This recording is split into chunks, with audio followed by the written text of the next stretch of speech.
الحمد لله نحمده ونستعينه ونستغفره ونؤمن به ونتوكل عليه ونعوذ بالله من شرور أنفسنا ومن سيئات أعمالنا من يهده الله فلا مضل له ومن يضلله فلا هادي له ونشهد أن لا إله إلا الله وحده لا شريك له ونشهد أن سيدنا وسندنا وحبيبنا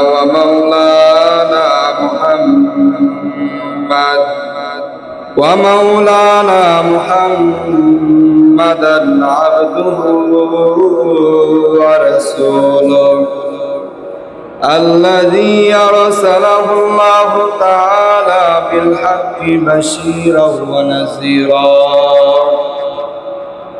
وداعيا إلى الله بإذنه وسراجا وقمرا منيرا فقد قال الله تعالى في كلامه المجيد وفي فرقانه الحميد সবাই আমার সাথে পড়ুন আউযু বিল্লাহি মিনাশ শাইতানির রাজীম বিসমিল্লাহির রাহমানির রহিম قل إن صلاتي ونسكي ومحياي ومماتي لله رب العالمين صدق الله مولانا العظيم وصدق رسوله النبي الأمي الكريم ونحن على ذلك من الشاهدين والشاكرين والحمد لله رب العالمين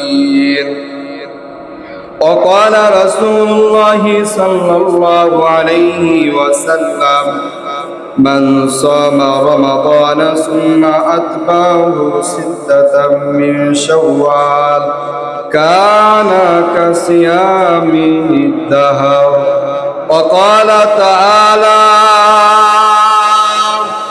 آية الأخرى بسم الله الرحمن الرحيم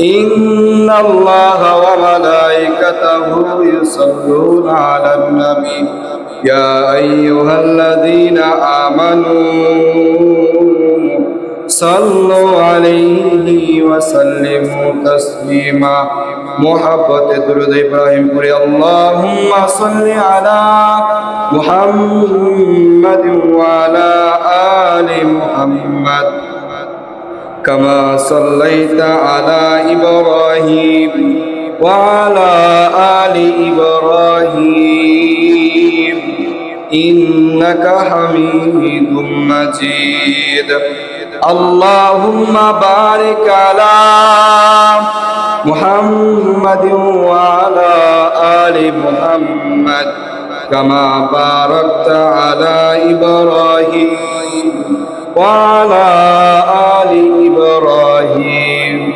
إنك حميد مجيد محبت لا إله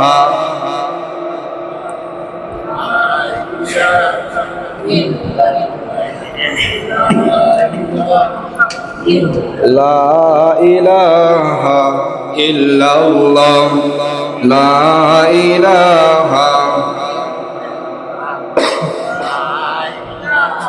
لا إله إلا الله لا إله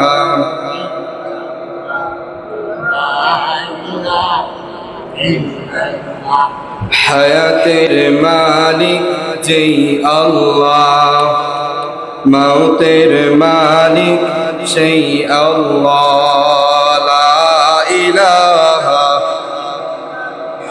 জোরে লা ইলাহা, লা ইলাহা।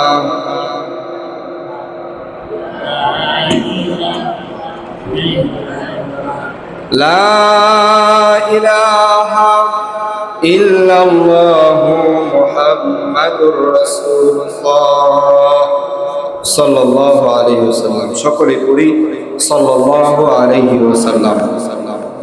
আলহামদুলিল্লাহ, আল্লাহ তাআলার কাছে শুকরিয়া আদায় করি যে মহান রব্বুল আলামিন আপনাকে আমাকে দীর্ঘ এক মাস সিয়াম সাধনার পর রমাদানুল মুবারক পার করে নতুন একটি মাস শাওয়াল মাস, শাওয়াল মাসের প্রথম জুমার নামাজ আদায় করার উদ্দেশ্যে দুনিয়ার সমস্ত কাজ থেকে ফারেক করে আল্লাহ তাআলার ঘর প্রিয় মসজিদে আসার বসার এবং আল্লাহকে কিছুক্ষণ রাখার তৌফিক দান করেছেন। সেই জন্য সে মহান রব্বুল আলামিনের দরবারে মন থেকে, দিল থেকে, সুরে সুরে বলি আলহামদুলিল্লাহ। আরো শুকরিয়া আদায় করি সেই মহান রব্বুল আলামিনের দরবারে যে মহান রব্বুল আলামিন আপনাকে আমাকে সুস্থতার নিয়ামত দান করেছেন। এই সুস্থতা আল্লাহ রব্বুল আলামিন সকলকেই দেয় না। যাকে আল্লাহ রব্বুল আলামিন অসুস্থ বানায়া হাসপাতালের বেডে শুয়ে রাখছেন, সেই বুঝে যে সুস্থতার কি নিয়ামত। এই জন্য আমি আর আপনি সুস্থ আছি, তো আল্লাহ তাআলার শুকরিয়া আদায় করি, বলি আলহামদুলিল্লাহ। আল্লাহ তাআলা বলে, যে ব্যক্তি আমার নিয়ামত শুকরিয়া আদায় করলো, আমি আল্লাহ রাব্বুল আলামিন তার নিয়ামতগুলো আমি আল্লাহ তাআলা আরো বাড়ায় দিই। সুবহানাল্লাহ।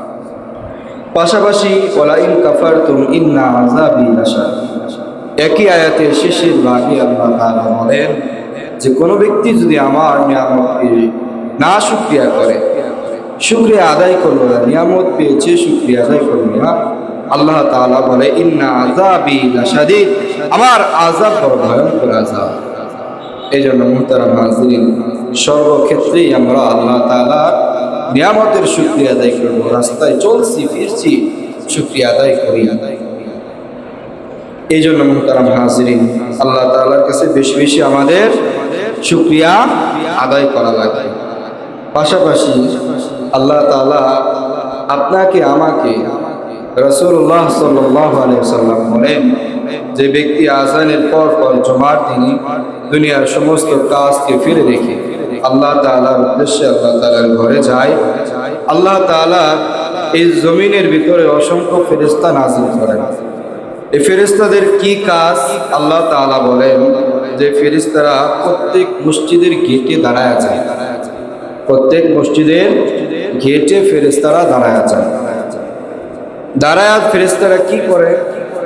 ফেরেশতারা গেটে গেটে দাঁড়ায় সর্বপ্রথম যে ব্যক্তি মসজিদে প্রবেশ করলো তার আমল নামায় আল্লাহ তাআলা বলে, ফেরেশতারা লেখ, এই বান্দা সর্বপ্রথম আমার ঘরে প্রবেশ করেছে, তার আমল নামায় একটি উট সদকা করলে যে সওয়াব, কুরবানি করলে সওয়াব, এই সওয়াব তার আমল নামায় দিয়ে দিয়েছে। সুবহানাল্লাহ। এইভাবে দ্বিতীয় যে ব্যক্তি মসজিদে প্রবেশ করলো, আল্লাহ তাআলা বলে, ফেরেশতারা লেখ, যে ব্যক্তি দ্বিতীয় মসজিদে প্রবেশ করলো তাকে আমি আল্লাহ রাব্বুল আলামিন তার গরু সদকা করা লাগবে না, গরু সদকা করলে যে সওয়াব, ওই পরিমাণ সওয়াব তার আমল নামায় আমি আল্লাহ তাআলা পাঠাই দিই। সুবহানাল্লাহ। এইভাবে হাদিসের ভিতরে আসে গরু, দুম্বা, ছাগল, মুরগির ডিম, এইভাবে ইত্যাদি আসতেই থাকে। ফেরেশতারা তার আমলনামা লিখতেই থাকে। যখন খতিব সাহেব খুতবার জন্য দাঁড়ায় যায়, তখন এই ফেরেশতারা তাদের খাতা গোটায়া এই খুতবা শোনার জন্য মুসল্লিদের সাথে বসে যায়। আল্লাহু আকবার। এই জন্য মুহতারাম হাজিরিন, জুমার দিনে বিশেষ করে আমাদের তো সকলেরই কাজ থাকে, কিন্তু জুমার দিনে আমাদের সকলের কাজকে সেভ করে, আমাদের সকল কাজকে একটু আলাদা করে আগে শেষ করে, যাতে আজান হওয়ার সাথে সাথে আমরা মসজিদে চলে আসতে পারি সেই প্রস্তুতি নিয়ে রাখা দরকার। কথা বলেন ঠিক না? মুহতারাম হাজরিন, আপনাদের সামনে যে আয়াতে কারিমা তেলাওয়াত করেছি, আল্লাহ তাআলা বলেন, কুল ইন্না সলাতি ওয়া নুসুকি ওয়া মাহইয়ায়া ওয়া মামাতি লিল্লাহি রাব্বিল আলামিন। কুল, হে নবী আপনি বলুন, ইন্না সলাতি, আমার যত নামাজ আছে সব আল্লাহ তাআলার জন্য, ওয়া নুসুকি, আমার যত যা আছে সব আল্লাহ তাআলার জন্য, ওয়া মাহইয়ায়া, আমার জীবন, ওয়া মামাতি, আমার মরণ, লিল্লাহি রাব্বিল আলামিন, সব কিছু আল্লাহ তাআলার জন্য। কার জন্য? আমি নামাজ পড়ি কার জন্য? আল্লাহ তাআলার জন্য। ওয়া নুসুকি, আমি কুরবানি করি আল্লাহ তাআলার জন্য। ওয়া মাহইয়ায়া, আমার জীবনটা আল্লাহ তাআলার জন্য। ওয়া মামাতি লিল্লাহি রাব্বিল আলামিন, এবং আমার মরণটা হবে আল্লাহ তাআলার জন্য। কথা বলেন। এই জন্য মুহতারাম হাজিরিন, আমরা যেখানে যেভাবে থাকি না কেন, আমার নামাজ কার জন্য হবে? আল্লাহ তাআলার জন্য হবে। লোক দেখানোর জন্য আমার নামাজ হবে না। আমার কুরবানি একমাত্র আল্লাহ তাআলাকে রাজি খুশি করার জন্য হবে। ওয়া মাহইয়ায়া, আমার মরণটা আল্লাহ তাআলার জন্য। ওয়া মামাতি লিল্লাহি রাব্বিল আলামিন, আমার হায়াতটাও হবে, বেঁচে থাকবো আমি ততদিন আমি আল্লাহ তাআলার জন্য বাঁচব। কথা বলেন ঠিক কি না? এই জন্য মুহতারাম হাজিরিন, আল্লাহ তাআলা বলেন, কুল ইন্না সলাতি ওয়া নুসুকি ওয়া মাহইয়ায়া ওয়া মামাতি লিল্লাহি রাব্বিল আলামিন। আল্লাহ তাআলা বলে, হে নবী আপনি বলে দেন, ইন্না সলাতি ওয়া নুসুকি ওয়া মাহইয়ায়া ওয়া মামাতি লিল্লাহি রাব্বিল আলামিন, বান্দার সমস্ত কাজ যেন আমি আল্লাহ তাআলাকে রাজি আর খুশি করার জন্য হয়। এই জন্য মুহতারাম হাজিরিন, দেখতে দেখতে আমাদের মাঝখানে রমজান বিদায় নিয়ে গেল। কিন্তু এই রমজান আমাদের যা শিক্ষা দিয়ে গেল, এই রমজান আমাদেরকে 5টা বিষয় শিক্ষা দেয়া গেল। 1 নাম্বার হলো রমজান আপনাকে রোজা রাখা শিখাইলো। 1 মাস আপনি রোজা রাখলেন। আর মুহতারাম হাজিরিন, কেউ যদি কোনো চাকরির জন্য অ্যাপ্লাই করে, বিশেষ করে পুলিশ বা আর্মি বিডিআর, তাকে ওই চাকরি করার আগে ট্রেনিং করার আগে। এই জন্য মুহতারাম হাজিরিন, আল্লাহ নবী সাল্লাল্লাহু আলাইহি সাল্লাম বলেন যে এই রমজান মাস হলো মুমিনের জন্য ট্রেনিং এর মাস। এই রমজান মাসে মুমিন ট্রেনিং গ্রহণ করবে, কিভাবে রোজা রাখতে হয় শিখবে। বাকি 11টা মাসও সে ওইভাবে রোজা রাখবে। তাহলে এই রমজান ওই ব্যক্তির জন্য ফায়দাদায়ক হবে, নতুবা তার জন্য ফায়দাদায়ক নয়। এই রমজান আমাদেরকে 5টা বিষয় শিক্ষা দিয়ে গেছে। 1 নাম্বার হলো সিয়াম, অর্থাৎ রমজান আপনাকে রোজা রাখা শিখাইলো। এই রমজানের বাহিরে যেই রোজাগুলো আছে, অর্থাৎ প্রত্যেক মাসের যেই রোজাগুলো আছে, প্রতি সপ্তাহের যে রোজাগুলো আছে, প্রতি বৃহস্পতিবার সোমবার আমার আপনার নবী রোজা রাখতেন। মাসের অর্ধ যখন হয়ে যেত, ওই রাতে আল্লাহ নবী সাল্লাল্লাহু আলাইহি ওয়াসাল্লাম 3 দিন রোজা রাখতেন। এইভাবে বাকি 11টা মাস যখন আপনি আর আমি এই আমলগুলো করব, তাহলে এই রমজান ট্রেনিং আমাদের ভিতরে আসার কারণে পরবর্তী মাসগুলো আমরা আমল করতে পারবো। মুহতারাম হাজিরিন, আল্লাহ নবী সাল্লাল্লাহু আলাইহি ওয়াসাল্লাম বলেন যে রমজান তোমাদেরকে যে শিক্ষা দিয়ে গেল, তোমাদেরকে তাকওয়া শিখা গেল, আল্লাহ তাআলার ভয় শিখা গেল। এই ভয় যেন তোমার থেকে বিতাড়িত না হয়ে যায়। বাকি 11টা মাসও তুমি আল্লাহ তাআলাকে ভয় করে চলবা। তুমি রমজান মাসে রোজা ছিলা, তুমি চাইলে তোমার ঘরের দরজা লাগাইয়া এক চোখ পানি পান করতে পারতা, খাবার খাইতে পারতা, দুনিয়ার কেউ জানত না। কিন্তু তুমি আল্লাহ তাআলাকে ভয় করছিলা, আল্লাহ তাআলার ভয় অন্তরে নিয়েছিলা। এই জন্য তুমি ভাবছো যে কেউ যদি দেখে, দুনিয়ার কেউ যদি নাও দেখে, তাহলে আমার রব আমাকে দেখতেছে। না না, পানি পান করা যাবে না, না না, খাবার খাওয়া যাবে না, আমার আল্লাহ আমাকে দেখতেছে। এইভাবে তুমি যখন বাকি 11টা মাসও চলবা, না না, ঘুষের সাথে যাওয়া যাবে না, সুদের সাথে যাওয়া যাবে না, পাপাচারে যাওয়া যাবে না, কারণ আমার আল্লাহ আমাকে দেখতেছে। ওই সময় যখন আপনি এই খারাপ কাজ থেকে, পাপাচার কাজ থেকে ফিরে আসবেন, তখনই আপনার জন্য পূর্বে যে রমজান গেছে এই রমজান ফায়দাদায়ক হয়ে যাবে। 2 নাম্বার, বিগত রমজান আমাদেরকে যা শিক্ষা দেয়া গেল, কিয়ামুল লাইল অর্থাৎ রাত্রের নামাজ, রাত্রে জাগরণ করে আমরা নামাজ পড়েছি, বিশেষ করে তারাবির নামাজ পড়েছি, সাহারির সময় তাহাজ্জুদ পড়েছি। মুহতারাম হাজিরিন, আল্লাহ নবী সাল্লাল্লাহু আলাইহি সাল্লাম বলে, তুমি চাইলে বাকি 11টা মাসও 30 দিনে 30 দিন তুমি তাহাজ্জুদের নামাজ পড়তে পারবা, কিন্তু তোমাকে শয়তান অলসতার কারণে তোমাকে এই নামাজ থেকে বিরত রাখে। কিন্তু রমজান মাসে এই শয়তান তোমাকে বিরত রাখতে পারে নাই, তোমাকে 30 দিনে 30টা তাহাজ্জুদ করার সুযোগ করে দিয়েছে। অর্থাৎ এই রমজান যখন তোমার কাছ থেকে বিতাড়িত হয়ে যাবে, তখনও যেন এই আমল তোমার ভিতরে থাকে, কিয়ামুল লাইল যেন তোমার ভিতরে থাকে, তাহাজ্জুদের আমল যেন তোমার ভিতরে থাকে।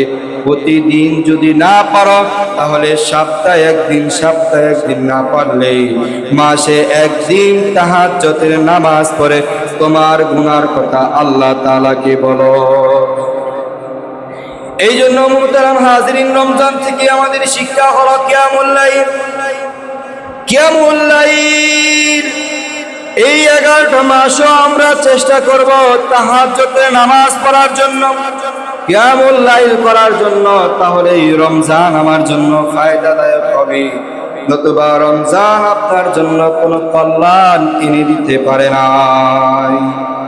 বিগত রমজান থেকে আমরা আরেকটা শিক্ষা গ্রহণ করেছি, আরেকটা ফায়দা, উপহার, গিফট আমরা রমজান থেকে পেয়েছি। এইটা হলো 3 নাম্বার, হলো কোরআন। রমজান মাসকে কেন্দ্র করে অন্যান্য মাসে আমাদের কোরআন পড়া হয় না, কিন্তু রমজান মাসকে কেন্দ্র করে আমরা বাড়িতে বাড়িতে কোরআন খতম করেছি। কথা বলেন ঠিক কিনা? এই জন্য রমজানের শিক্ষা হলো কোরআন। কোরআন তেলাওয়াত করা, এই কোরআন তেলাওয়াত যদি আপনার আমার ভিতরে বাকি 11টা মাস বহাল থাকে, তাহলে মুহতারাম হাজরিন, তাহলে ওই রমজান আপনার আমার জন্য ফায়দাদায়ক, নতুবা রমজান আমার আপনার জন্য ফায়দাদায়ক হবে না। এই জন্য এই কোরআনের সাথে মোহাব্বত করা দরকার আছে কি নাই? মোহাব্বত যদি কোরআনের সাথে হয়, তাহলে কবরে যখন আপনাকে রাখা হবে, কবরে রাখার সাথে সাথে কোরআন আপনার মাথার দিক থেকে দাঁড়ায় যাবে, বলবে আমি কোরআন। আল্লাহ তাআলার কালাম, ফেরেশতারা একটা প্রশ্নও করতে পারবে না। এই কোরআনকে মোহাব্বত করেছে, ধারণ করেছে, এই কোরআন পড়তে পারতো না, তারপরও চেষ্টা করেছে। এই জন্য মুহতারাম হাজিরিন, কোরআনকে যেভাবে আঁকড়ে ধরেছিলেন রমজানে, ওইভাবে বাকি 11টা মাসও কোরআনের তেলাওয়াত জারি রাখা লাগবে। 4 নাম্বার, আমরা রমজান থেকে যে বিষয়টা শিখলাম, 4 নাম্বার, রমজান থেকে আমরা যেটা হাদিয়া পেলাম, গিফট, উপহার, উপঢৌকন পেলাম, সেটা হলো তাকওয়া।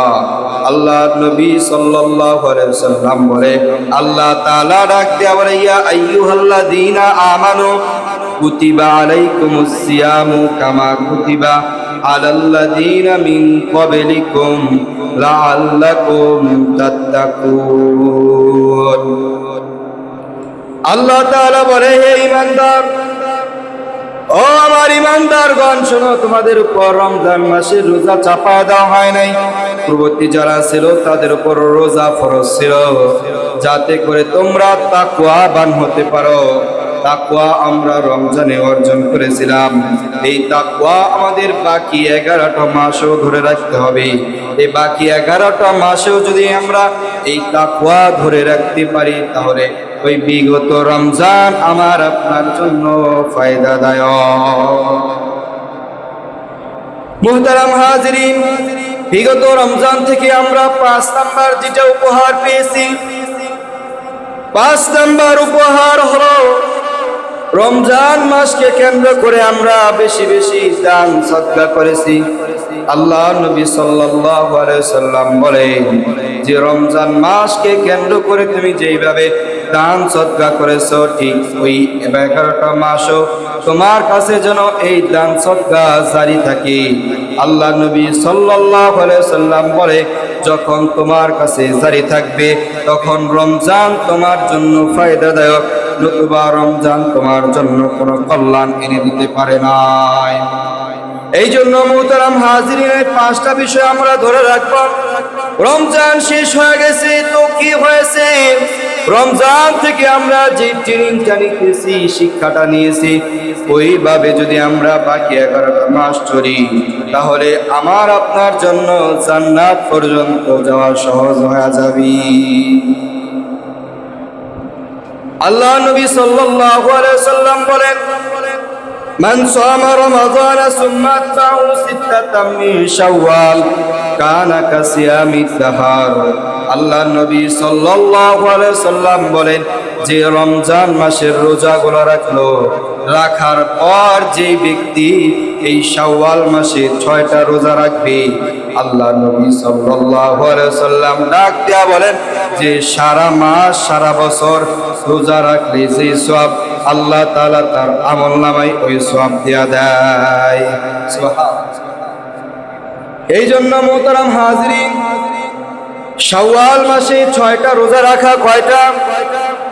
6টা নফল রোজা রাখা। কারণ আল্লাহ নবী সাল্লাল্লাহু আলাইহি সাল্লাম বলেছে, তুমি যে এই 1 মাস রোজা রাখলা রমজান মাসে, এই রোজার কাফারা, রোজার ভিতরে তোমার হয়তো ভুল ত্রুটিও থাকতে পারে। এই ভুল যদি শুধরানোর জন্য তুমি এই 6টা রোজা রাখো, এই 6টা রোজা যদি তুমি রাখো, তাহলে তোমার বিগত 1 বছর বা সামনে 1 বছর রোজা রাখলে যে সওয়াব, ওই সওয়াব তোমার আমল নামায় আল্লাহ তাআলা উঠা দেয়। এই জন্য মুহতারাম হাজিরিন, এই 6টা রোজা আমরা রাখবো ইনশাআল্লাহ। যারা এখনো রাখি নাই, এই শাওয়াল মাসে রাখার চেষ্টা করব। অনেকেই ভাবতে পারেন অনেকের রোজা, বিশেষ করে মহিলাদের রমজানের রোজা কাজা হয়। এই কাজা রোজাগুলো আমরা আগে রাখবো না পরে রাখবো? হাদিস থেকে ব্যাখ্যা জানা যায় যে 2টা ব্যাখ্যায় আছে। মান সামা রমাদানা, এখানে আগে বলা হয়েছে মান সামা রমাদানা, আগে তুমি রমজান মাসের রোজা রাখো, তারপরে এই 6টা রোজা রাখো। মুহাদ্দিস ইকরামগণ বলেন যে আগে তুমি কাজা রোজাগুলো রাখো। এক ব্যাখ্যার ভিতরে আসে কাজা রোজা, কাজা রোজার কথা আগে বলা হয়েছে। কাজা রোজাগুলো তুমি আগে রাখো, তারপর নফল রোজা রাখো। আবার কেউ কেউ বলেছে না, কাজা রোজা তুমি পরে করলেও করতে পারবা, নফল রোজাগুলো তুমি রাখো। কারণ কাজা তোমার একেবারে রমজান পর্যন্ত তুমি রাখতে পারো। কারণ এই রমজানে তোমার মিস হয়েছে যে রোজাগুলো, এই রোজাগুলো তুমি ওই আগামী রমজান আসার আগ পর্যন্ত রাখতে পারো। তোমার জন্য এই সুযোগ দেওয়া হয়েছে। মুহতারাম হাজিরিন, যেইভাবে পারেন ওইভাবে করবেন, কিন্তু এই আমলটা করার চেষ্টা করবেন। এটা হলো আল্লাহ নবী সাল্লাল্লাহু আলাইহি সাল্লাম বলে যে 1 বছর যেই রোজা রাখলে যেই সওয়াব আমল নামায়, তোমার আমল নামায় ওই সওয়াব দেয়া দেওয়া হবে।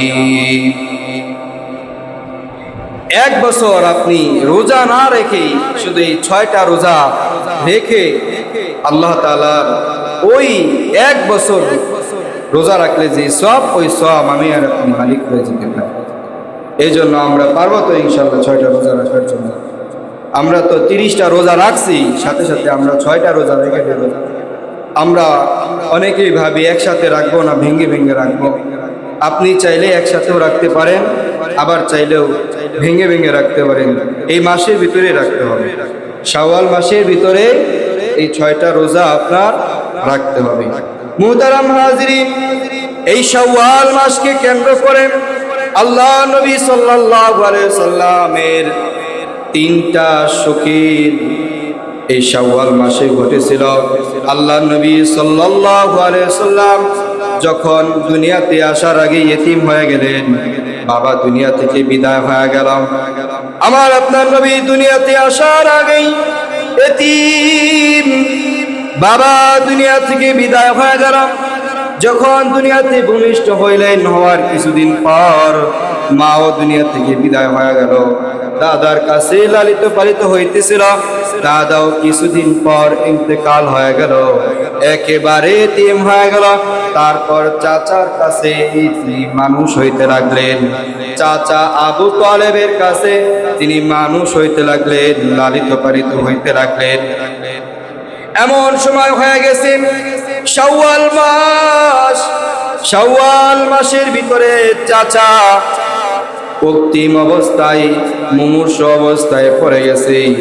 চাচা প্রায় মরে যায় এমন অবস্থা। দৌড়ে চাচার কাছে গেছে, চাচা আপনি একবারের জন্য কালেমা পড়েন। চাচার কাছে যাওয়ার পর দেখি চাচার ডানে বামে কাফের বেঈমান উতবা শাইবা সকলেই বসা। তারপরেও চাচার কাছে যায় বলেন, চাচা একবারের জন্য কালেমা পড়েন। আপনি তো কালেমা পড়েন নাই, একবার শুধু কালেমা পড়েন, তাহলে জান্নাতে নিয়ে যাওয়ার দায়িত্ব আমি নবীর হয়ে যাব। চাচাকে যখন এই কথা বললেন, চাচা বলে, মুহাম্মদ তোমার ধর্ম সত্য, তুমি নবী সত্য, তোমার আল্লাহ সত্য, কিন্তু কালেমা পড়ে না।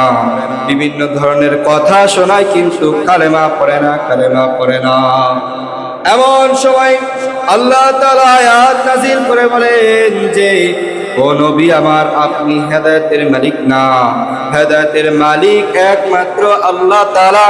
আপনি চাইলেও তাকে হেদায়েত করতে পারবেন না, অতএব তার জন্য আপনি দোয়া করতে পারবেন না। যখন এই আয়াত নাযিল হলো, মান আহবাবতা ওয়ালাকিন্নাল্লাহা ইয়াহদি মান ইয়াশা, আল্লাহ তাআলার কাছে সমস্ত হেদায়েত, আর আল্লাহ তাআলা যাকে চান তাকে হেদায়েত দান করেন। এই আয়াত নাযিল হওয়ার পর আল্লাহ নবী সাল্লাল্লাহু আলাইহি সাল্লাম তার জন্য আর দোয়া করেন নাই। এই আয়াত যখন নাযিল হইল, নাযিল হওয়ার পর আপনি কাফের বেঈমানের জন্য দোয়া করতে পারবেন না, কিন্তু এই দোয়া করতে পারবেন যে রব্বুল আলামিন কাফের বেঈমান মুশরিক যারা আছে তাদেরকে হেদায়েত দান করো, শুধু হেদায়েতের দোয়া করতে পারবেন। আর কোন দোয়া তার জন্য আপনি মুসলমান হয়ে করতে পারবেন না, কারণ আল্লাহ তাআলা বলে, মাইয়াহদিল্লাহু ফালা মুদিল্লা লাহু, আল্লাহ তাআলা হলো সমস্ত হেদায়েতের মালিক, আর এই হেদায়েত আল্লাহ তাআলা যাকে চান তাকে দেন, আপনি হেদায়েত করতে পারবেন না। এই জন্য মোহতারাম হাজিরিন, এই শাওয়াল মাসে যখন চাচার ইন্তেকালের মুমূর্ষু অবস্থায় চাচার কাছে বসে আল্লাহ নবী সাল্লাল্লাহু আলাইহি ওয়াসাল্লাম বলেন, চাচা একবারের জন্য কালেমা পড়েন, একবারের জন্য কালেমা পড়েন, আপনাকে জান্নাতে নিয়ে যাওয়ার দায়িত্ব আমি মুহাম্মাদের। কিন্তু চাচা কালেমাহীন দুনিয়া থেকে বিদায় হয়ে গেল। আল্লাহ নবী সাল্লাল্লাহু আলাইহি ওয়াসাল্লাম কান্না করতেছিলেন। জিবরাইল আয়েশা ওহী নাযিল করে বলেন, আল্লাহ নবী, কাফের বেঈমান মুশরিকের জন্য আপনি কান্না করবেন না। আপনার আত্মীয় হয়েছে তো কি হয়েছে, আপনার চাচা হয়েছে তো কি হয়েছে, আপনি কান্না করবেন না। আল্লাহ তাআলা সাথে সাথে জানায় দেন যে আপনার চাচার জন্য আপনি কান্না করবেন না, আর কোনো দোয়াও আপনি করতে পারবেন না। এই জন্য মুহতারাম হাজিরিন, এই শাওয়াল মাসে ঐতিহাসিক ঘটনা হলো, এক নাম্বার, আল্লাহ নবী সাল্লাল্লাহু আলাইহি ওয়াসাল্লামের চাচা ইন্তেকাল করে দুনিয়া থেকে বিদায় হয়ে যায়, আর আল্লাহ নবী সাল্লাল্লাহু আলাইহি ওয়াসাল্লাম একেবারে ইতিম হয়ে যায়। যখন তার চাচা দুনিয়া থেকে বিদায় হয়ে গেল, বিদায় হওয়ার আগ পর্যন্ত মুহাম্মাদের গায়ে একটা ফুলের টুকাও মানুষ দিতে পারে নাই, কাফেররা দিতে পারে নাই। কিন্তু মুহাম্মদ ইন্তেকাল, তার চাচা যখন ইন্তেকাল করলো, মারা যাওয়ার পর মুহাম্মদ সাল্লাল্লাহু আলাইহি সাল্লামের দাঁত মুবারক শহীদ করা হয়েছে, রক্তাক্ত করা হয়েছে।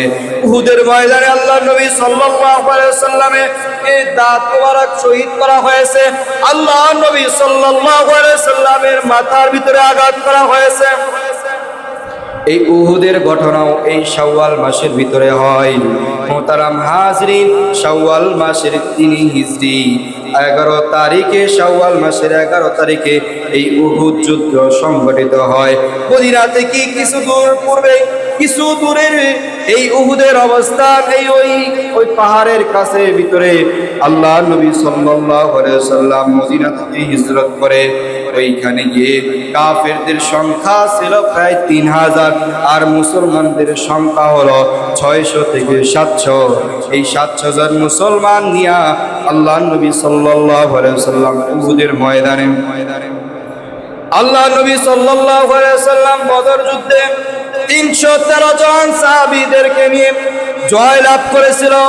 আল্লাহ তাআলার সাহায্য, আল্লাহ তাআলা দুনিয়ার ভিতরে জমিনের ভিতরে ফেরেশতা নাজিল করে আমার আপনার নবীকে বিজয়ী করেছিলেন।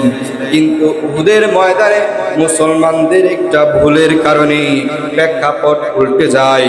ওই ঘটনা থেকে আমাদের শিক্ষা হলো আল্লাহ নবী সাল্লাল্লাহু আলাইহি সাল্লাম যেভাবে বলেছেন ওইভাবেই চলা লাগবে। আল্লাহ নবী সাল্লাল্লাহু আলাইহি সাল্লাম উহুদের ময়দান সাজাইতেছিলেন, পাশাপাশি একটা গিরিপথ ছিল, মদিনা থেকে একটা গিরিপথ পাহাড়ের উঁচু টিলার উপরে। ওই উঁচু টিলার উপরে 50 জন তীরন্দাজকে আল্লাহ নবী সাল্লাল্লাহু আলাইহি সাল্লাম বললেন, তোমরা 50 জন ওই পাহাড়ের টিলার উপরে থাকবা, নিচে আমরা শহীদ হয়ে যাই আর যুদ্ধের ফলাফল যাই হোক না কেন তোমরা কোনো অবস্থাতে ওখান থেকে নেমে আসবা না।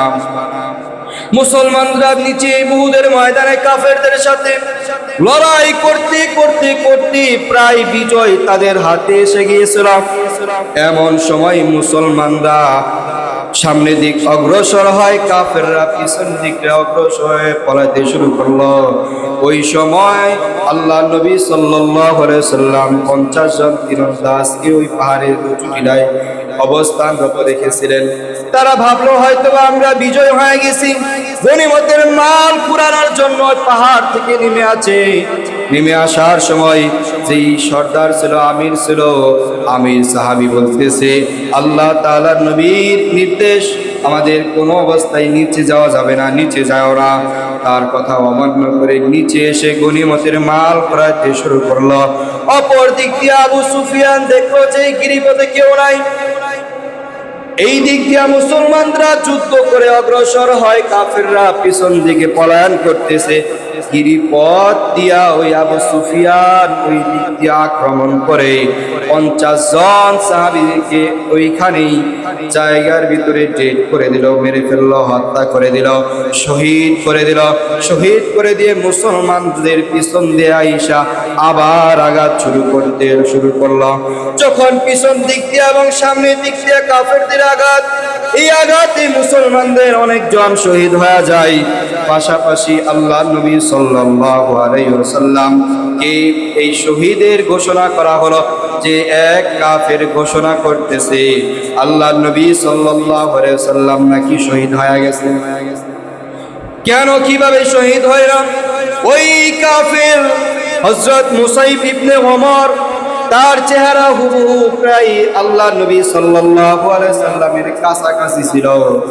তাকে কেন্দ্র করে উমাইরকে হত্যা করেছে ওই কাফের, মনে করেছে মুহাম্মদকে হত্যা করেছে। যখন এই কথা বলেছে মুহাম্মদকে হত্যা করে ফেলেছি, পুরা রঞ্জন হয়ে গেছে, স্তব্ধ হয়ে গেছে উহুদের ময়দান। এক সাহাবীও সামনের দিকে অগ্রসর হয় না। হায় কার জন্য যুদ্ধ করব যেই নবী দুনিয়াতে নাই। কিন্তু কিছুক্ষণের ভিতরে দেখা যায় হযরত আলী, ওমর যারা ছিল তারা আল্লাহ নবী সাল্লাল্লাহু আলাইহি সাল্লাম এক পাহাড়ের টিলার উপরে আল্লাহ নবী সাল্লাল্লাহু আলাইহি সাল্লামকে কাফেররা আঘাত করে ওইখানে আঘাতরত অবস্থায় রেখেছে। আল্লাহ নবী সাল্লাল্লাহু আলাইহি সাল্লাম আলী ওমরের কাঁধে ভর করে দাঁড়াইলেন। দাঁড়ানোর সাথে সাথে আলী চিৎকার মেরে বললেন, আল্লাহ নবী সাল্লাল্লাহু আলাইহি সাল্লাম শহীদ হয় নাই, তোমরা যুদ্ধ শুরু করে দাও। আবারও মুসলমান যুদ্ধ শুরু করে দিলাম। যখন যুদ্ধের ফলাফল হয়ে গেল, যুদ্ধের ফলাফল যখন প্রকাশ পেল, তখন আল্লাহ নবী সাল্লাল্লাহু আলাইহি সাল্লাম বলে, ও আমার সাহাবীরা, দেখো তো উহুদের ময়দানে কি শহীদ হয়েছে, সকলকে গোসলবিহীন কবর দাও, তারা শহীদের মর্যাদা লাভ করেছে, শহীদ হয়েছে। এই কথা যখন বললেন, আল্লাহ নবীর কথা শোনার পর সাহাবেরা ওই উহুদের ময়দানে ছড়ায় ছিটায় গেলেন। এদিক সেদিক যত সাহাবা একরাম শহীদ হয়েছে সকলকে একত্র করেছে। আল্লাহ নবী সাল্লাল্লাহু আলাইহি সাল্লাম তার চাচা আমির হামজাও শহীদ হয়েছে। আমির হামজাকে যখন কবরের ভিতরে নামায়, অপর প্রান্ত থেকে এক মহিলা চিৎকার মেরে বলে, আমার স্বামীকে কাফন দেওয়ার আগে, আমার স্বামীকে কবর নামানোর আগে আমার স্বামীকে একটু গোসল দিয়ে আনিন। এইভাবে যখন চিৎকার দিয়ে বলতেছে, আল্লাহ নবী সাল্লাল্লাহু আলাইহি সাল্লাম বলেন, কোন মহিলা চিৎকার দিয়ে বলল তার স্বামীকে গোসল করানোর জন্য? আল্লাহ নবী সাল্লাল্লাহু আলাইহি সাল্লামের সামনে ওই মহিলা এসে হাজির, বলতেছে, আল্লাহ নবী, আমার স্বামী হানজালা, আমার স্বামী যখন গোসল করতে যায়, তার উপর গোসল ফরজ ছিল, ফরজ গোসল করার জন্য আমার স্বামী যখন কলপারে যায়, যখন গোসল করবে, এমন অবস্থায় মদিনার গিরিপথ দিয়ে কে যেন বলে যায়, মুহাম্মদ নাই রে, মুহাম্মদ নাই। এইভাবে যায় আর বলে, মুহাম্মদ নাই রে, মুহাম্মদ নাই।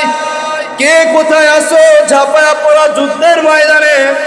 এইভাবে যখন বলে যায়, আমার স্বামী কিসের গোসল, কিসের কি, সাথে সাথে ঘরে আইসা তরবারিটা নিয়ে দৌড়। আমি আমার স্বামীরে বললাম, স্বামী, আপনি ফরজ গোসল আপনার জন্য, আপনি একটু কষ্ট করে ফরজ গোসলটা করে যান। স্বামী আমার কি বলল? স্বামী বলল যে ফরজ গোসল করব পরে, আগে নবীর কে নাকি হত্যা করে ফেলেছে, নবীকে দেখতে যাই। যুদ্ধের ময়দানে হানজালা ঝাঁপায়া পড়েছে, হানজালা রাদিয়াল্লাহু তাআলা যুদ্ধের ময়দানে ঝাঁপায়া পড়েছে।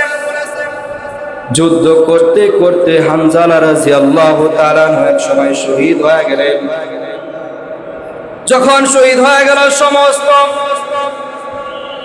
শহীদদের যখন আল্লাহ নবী সাল্লাল্লাহু আলাইহি সাল্লাম একে একে কবরের ভিতরে নামাইতেছে, ওই সময় তার বিবি এসে বলে, আমার স্বামীকে একটু গোসল করে তারপর কবরে নামাবেন। আল্লাহ নবী সাল্লাল্লাহু আলাইহি সাল্লাম সাহাবীদেরকে ডাক দেয়া বলে, ও সাহাবীরা, যাও দেখো হানজালার লাশ কোথায়, হানজালার লাশটাকে একটু গোসল দাও।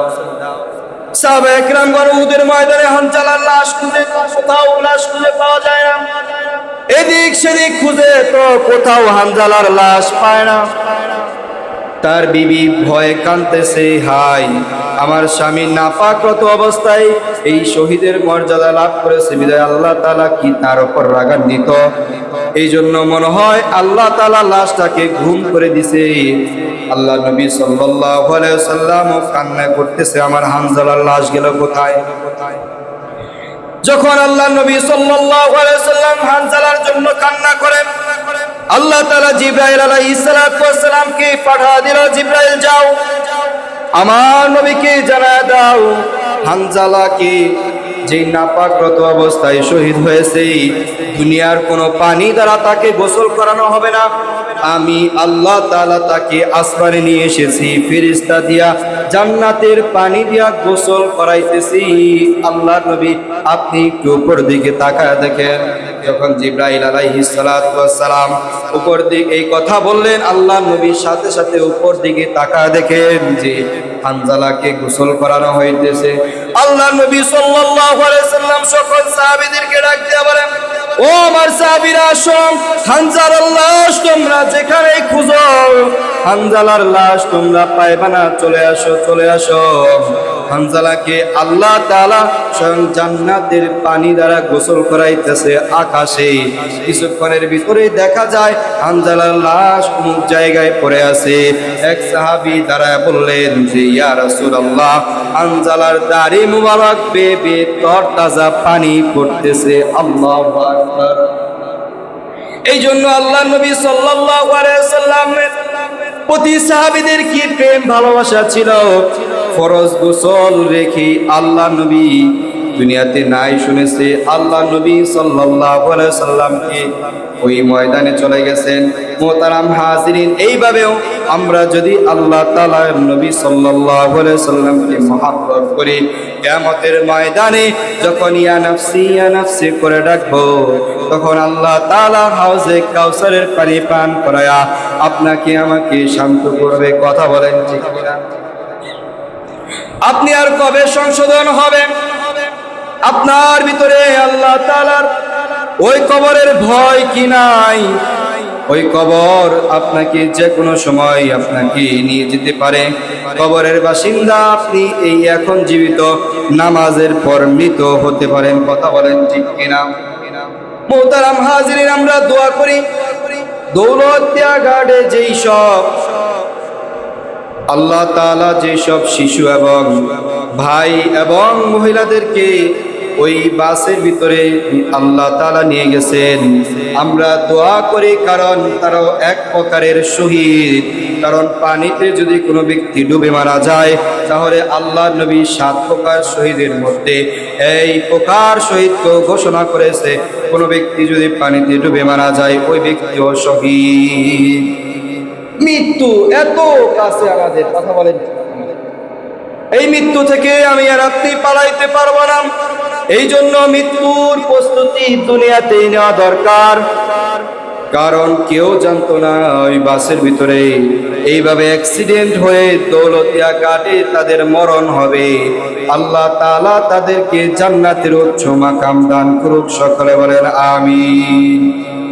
পুরা বাংলাদেশের ভিতরে দেখা যায় এই ঈদকে কেন্দ্র করে, খবরের ভিতরে দেখা যায় 200 থেকে 204 জন এই ঈদে বাড়িতে যাওয়ার সময়, আসার সময় আল্লাহ তাআলা রোড অ্যাক্সিডেন্টে তারা মারা যায়। মোহতারাম হাজরিন, আমার আপনার মৃত্যু কি এত সহজ? আমার আপনার মৃত্যু কি, মৃত্যুর জন্য কি আমার আপনার মন একবারও চিন্তা হয় না যে আমি এখন আছি রাস্তায় চলতেছি, আমার মৃত্যুটা কি রোড অ্যাক্সিডেন্টে হয় নাকি? আমার মরণটা কি ওই জায়গায় হয় নাকি? আমার মরণটা কি গাড়ির ভিতরে হয় নাকি, রাস্তার ভিতরে হয় নাকি? এই জন্য সব সময় আপনার ভিতরে মৃত্যুর প্রস্তুতি থাকা লাগবে। যখন আপনি মৃত্যুর প্রস্তুতি নিয়ে চলবেন, তখন আপনার মৃত্যু যখন যেইভাবে হোক না কেন, আপনার মৃত্যুটা হবে ইমানি মৃত্যু। কথা বলেন ঠিক কিনা? এক ব্যক্তির কথা মনে পড়ে গেল। এক সবজিওয়ালা ছিলাম, সবজি বিক্রি করার সময় সব সময় পাক পবিত্র অবস্থায় মাথার ভিতরে, গলার ভিতরে একটা গামছা ঝোলায় রাখতো। হযরত আজরাইল আলাইহিস সালাতু ওয়াস সালাম তার কাছে আসছেন। কেন আসছেন? আসার সময় দেখতেছে আল্লাহ তাআলা ওই ব্যক্তিকে নিয়ে প্রশংসা করে। এই ফেরেশতারা, শোনো শোনো, তোমরা তো বলেছিল যে আদম জাতি সৃষ্টি না করার জন্য তারা দুনিয়াতে মারামারি করবে, হানাহানি করবে, কিন্তু দেখো আমার বান্দা মৃত্যুর প্রস্তুতি নিয়ে আছে। এই গর্ব করে যখন আল্লাহ তাআলা ফেরেশতাদের সাথে পরামর্শ করেন, আমি এই পরামর্শটা শুনে ফেলি কোন ব্যক্তিকে নিয়ে পরামর্শ করে, এই জন্য দুনিয়াতে হাজির হয়ে গেছি। ওই সবজিওয়ালার কাছে এসে গেছে, বলতেছে যে তুমি কে? তোমাকে তো এখানে আর কোনোদিন দেখি নাই, তুমি কে? ওই আজরাইল আলাইহিস সালাতু ওয়াস সালাম বলে, আমি আজরাইল। বলতেছে তুমি আজরাইল? ঠিক আছে, আমি তো সব সময় আল্লাহ তাআলার কাছে দোয়া করেছি, যখনই নামাজ পড়ি নামাজে দোয়া করেছি, যখনই হাঁটি হাঁটার সময় আমার মুখে জিকির ছিলাম, আমার ইবাদত সব সময় আল্লাহ তাআলার পক্ষেই ছিলাম, আল্লাহ তাআলাকে রাজি খুশি করার জন্য ছিল। কিন্তু আমার মরণটা তো এইভাবে চাই নাই, রাস্তার ভিতরে আমার মরণ হবে আমি তো এটা চাই নাই। আমি তো আল্লাহ তাআলার কাছে দোয়া করেছি। এই যে দেখো আমার কাঁধের ভিতরে একটা গামছা আছে, আমি ওই জঙ্গলার ভিতরে নামাজে দাঁড়ায় যাব, যখন আমি সিজদায় যাব, তুমি আজরাইল তখন আমার জানটা বের করে নিয়ে যাও। এই কথা বলার পর আজরাইল বলে, না না, আমি তোমার জান কবজ করার জন্য আসি নাই, আল্লাহ তাআলা তোমাকে নিয়ে গর্ব করতেছেন, এই জন্য তোমাকে দেখার জন্য আমি আসছি। মোহতারাম হাজরিন, মাঝে মাঝে ঘটনা বলা হয়, ঘটনা থেকে আমাদের শিক্ষণীয় বিষয় হলো যে আমরাও যদি প্রস্তুতি নিয়ে থাকি, তাহলে ওই কবর আমার আপনার জন্য সহজ হয়ে যাবে। কথা বলেন ঠিক কিনা? সহজ হবে না আমার আপনার জন্য? ওই কবর আমার আপনার জন্য সহজ হবে। পাশাপাশি মোহতারাম হাজরিন, যেটা বলছিলাম যে আল্লাহ নবী সাল্লাল্লাহু আলাইহি ওয়াসাল্লাম বলেছেন যে মান সামা রমাযান সুম্মা তাহু সিত্তাতাম মিন শাওয়াল কানা কাসিয়ামিদ দাহার, যে ব্যক্তি শাওয়াল মাসের 6টা নফল রোজা রাখলো, আল্লাহ নবী সাল্লাল্লাহু আলাইহি ওয়াসাল্লাম বলে যে আল্লাহ তাআলা যেন ওই ব্যক্তি 1 বছর রোজা রাখলে যে সওয়াব তার আমলনামায় ওই সওয়াব পাঠিয়ে দেয়। সুবহানাল্লাহ। মোহতারাম হাজিরিন, আমরা যারা এই 6টা রোজা এখনো রাখি নাই, এখনো আমাদের হাতে সময় আছে, কারণ এই মাসটাই পুরাটাই আমাদের হাতে। কথা বলেন ঠিক কি? আজকে এই মাসের 7 তারিখ, আরো 21 দিন আমাদের সময় আছে। 21 দিনের ভিতরে আমরা ইনশাআল্লাহ এই 6টা রোজা রাখবো। যারা রাখি নাই রাখতেছি, আমরা যারা এখনো রাখি নাই রাখবো ইনশাআল্লাহ। মুহতারাম হাজিরিন, প্রতি জুমায় আপনাদেরকে একটু কষ্ট দেওয়া হয় মসজিদের জন্য। এমন কোন বান্দা আছে যে আমার মা দুনিয়াতে নাই, আমার বাবা দুনিয়াতে নাই, ঈদের পর জুমার নামাজ আদায় করার জন্য আসছি আল্লাহ তাআলার ঘরে, আমি ইচ্ছায় 500 টাকা দিলাম। আমার মা দুনিয়াতে নাই, আমার বাবা দুনিয়াতে নাই, আমার মার জন্য, আমার বাবার জন্য তাদের কবরের কি হালত। তারা তো রমজান মাসকে কেন্দ্র করে তাদের কবরের আযাব বন্ধ ছিল, কিন্তু রমজান মাস তো শেষ হয়ে গেছে, শাওয়ালের চাঁদ তো উদিত হয়েছে, আজকে 7 দিন কি অবস্থা ওই কবরের। আবার তো যারা গ্রেফতার হয়েছিল, কবরের আযাবে যারা গ্রেফতার হয়েছিল, তারা আবার গ্রেফতার হয়ে গেছে। আমার মাও কি গ্রেফতারের ভিতরে আছে কিনা? এই জন্য মুহতারাম হাজিরিন, মার জন্য চিন্তা করে, বাবার কথা চিন্তা করে, ওই কবরের কথা চিন্তা করে আমি বলি 500 টাকা আমি ইচ্ছায় খুশি হয়ে আল্লাহ তাআলার ঘরে দিলাম। নাই কেউ 500 টাকা বলবেন হুজুর ঈদের পরের সপ্তাহ বাড়িতে গেছি আসছি। নিয়ত করেন আপনি, ইন্নামাল আমালু বিন্নিয়াত, সমস্ত কাজ নিয়তের উপর নির্ভর করে। এমনকি হাদিসের ভিতরে এটাও আসছে, কেউ যদি কোনো গুনার কাজ করার জন্য নিয়ত করে, যতক্ষণ পর্যন্ত ওই গুনার কাজ করবে না ততক্ষণ পর্যন্ত তার আমলনামায় ওই গুনাহ লেখা হবে না। কিন্তু কেউ যদি ভালো কাজের নিয়ত করে, নিয়ত করার সাথে সাথে ওই ভালো কাজ করুক না করুক, ভালো কাজের নিয়ত করেছে, নিয়ত করার সাথে সাথে তার আমলনামায় সওয়াব পৌঁছে যায়। সুবহানাল্লাহ।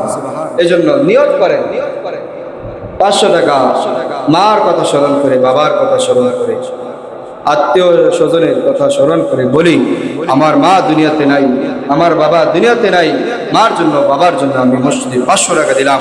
হুজুর আমার মার জন্য দোয়া করবেন, বাবার জন্য দোয়া করবেন। নামাজ শেষ করে অবশ্যই দোয়া করা হবে ইনশাআল্লাহ। বলি নাই কেউ? আল্লাহ কি ভাইয়ের নাম কি?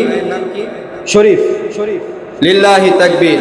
আর রব্বুল আলামিন তোমার বান্দা শরীফ ভাই, আর রব্বুল আলামিন মার কথা বাবার কথা স্মরণ হয়ে গেছে, আর রব্বুল আলামিন মুশরিক 500 টাকা দিবে বলছে। আর রব্বুল আলামিন তার দানটাকে কবুল আর মঞ্জুর করে নাও। আর রব্বুল আলামিন আত্মীয় স্বজন যারা কবরে আছে, আর রব্বুল আলামিন প্রত্যেকের কবরটাকে জান্নাতের বাগিচা বানায় দাও। সকলে বলেন আমিন।